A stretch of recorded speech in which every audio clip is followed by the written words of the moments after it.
Fallen angels rallied to their leader's aid, their attacks coordinated and relentless. Raphael found himself surrounded, his every move countered by the sheer number of his adversaries. But Raphael was not alone. A sudden burst of light heralded the arrival of Michael, the commander of the heavenly host.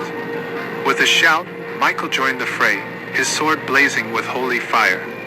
Together, the two archangels turned the tide of the battle. Michael's presence was a boon to Raphael, allowing him to focus on subduing Samiaza. With a series of swift, decisive strikes, Raphael disarmed the fallen leader and bound him with chains of light. Samiaza's followers, seeing their leader captured, faltered and began to retreat. "Bind him hand and foot," Raphael commanded, his voice echoing with authority. "Cast him into the darkness, and let him face the judgment of the Lord." As the chains tightened around Samiaza, a portal to the abyss opened before them. The fallen leader struggled, but the divine bonds held firm. With a final, anguished cry, Samiaza was cast into the void, his form swallowed by the darkness. The battle was over. The fallen angels who remained fled, their spirits broken. Raphael and Michael stood together, their victory a testament to the power of divine justice.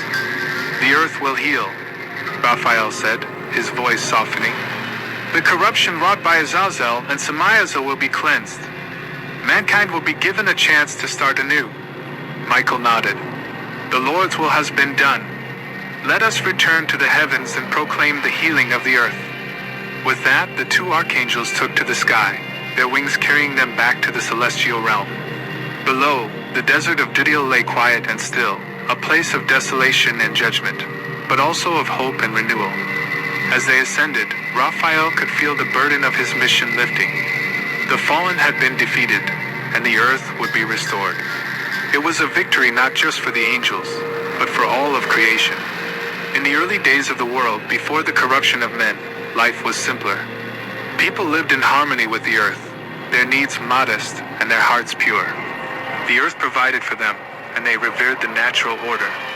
However, things began to change when Azazel, a fallen angel, descended from the heavens and walked among men.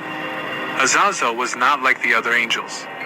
He had defied the divine order and sought to share his forbidden knowledge with mankind. Azazel gathered the men of the ancient time and showed them how to make swords, knives, shields, and breastplates. He revealed to them the metals hidden within the earth and taught them the art of working these metals into tools and weapons. The men, fascinated by this newfound knowledge, listened eagerly and soon began to create weapons of war. But Azazel's teachings did not stop there.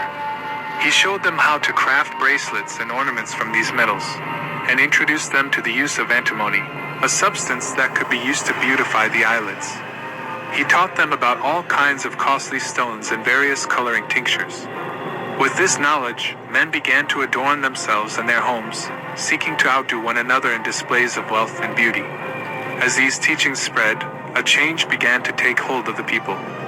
If you're looking to get a credit card that helps you earn points to travel this summer, I would think about two things. First, what's the welcome bonus? The more points, the better. Second, what kind of perks do you get? Airline miles are my fave. If you're looking... Where there had once been simplicity and purity, there now arose much godlessness. Men and women became obsessed with their appearance, spending their days crafting and adorning themselves with the finest ornaments. They began to commit fornication, driven by their newfound vanity and desire. They were led astray and became corrupt in all their ways. But Azazel was not the only fallen angel who descended to earth. Semjaza, another of the fallen, brought with him the knowledge of enchantments and root cuttings. He taught men and women how to use these practices to manipulate the natural world, bending it to their will. The people, already seduced by Azazel's teachings, eagerly embraced this new knowledge, using it to gain power over their neighbors. Armoros, a close companion of Semjaza, taught the people how to resolve enchantments. He revealed the secrets of undoing spells and countering the magic of others. With this knowledge, the people became embroiled in a constant struggle for dominance, each seeking to outwit and overpower the other. Barakijal, another fallen angel, introduced the people to astrology. He taught them to read the stars and interpret their movements. Kokabel, his companion, revealed the secrets of the constellations, mapping out the night sky for all to see. The people, fascinated by the heavens, began to seek guidance from the stars, believing that their fate could be foretold. Ezekiel, yet another fallen one, shared his knowledge of the clouds. He taught the people to read the signs in the sky, predicting the weather and using this information to their advantage. Arakiel, following Ezekiel, revealed the signs of the earth, teaching the people to understand the land and its hidden messages. Shamziel, the fallen angel of the sun, taught them the signs of the sun, and Sariel, the secrets of the moon. With all this forbidden knowledge, the people of the earth became more powerful and more corrupt. They used their newfound abilities to dominate one another, and the simple, harmonious life they once knew was lost. They turned against each other, their hearts filled with greed, envy, and lust. Violence and deceit became common, and the land was plagued by constant strife. As men and women perished, their cries of anguish and despair rose up to the heavens. The earth, once a place of peace and purity, was now a land of chaos and corruption. The cries of the people were a testament to the devastation wrought by the fallen angels and their forbidden knowledge. And God sent Angel Raphael, Uriel, Gabriel, and Michael to intervene. Thank you for your support. Archangel Michael looks like.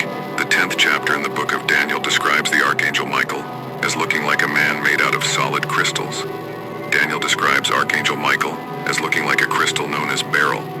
And as we can see, this crystal comes in a variety of colors, shapes, and sizes.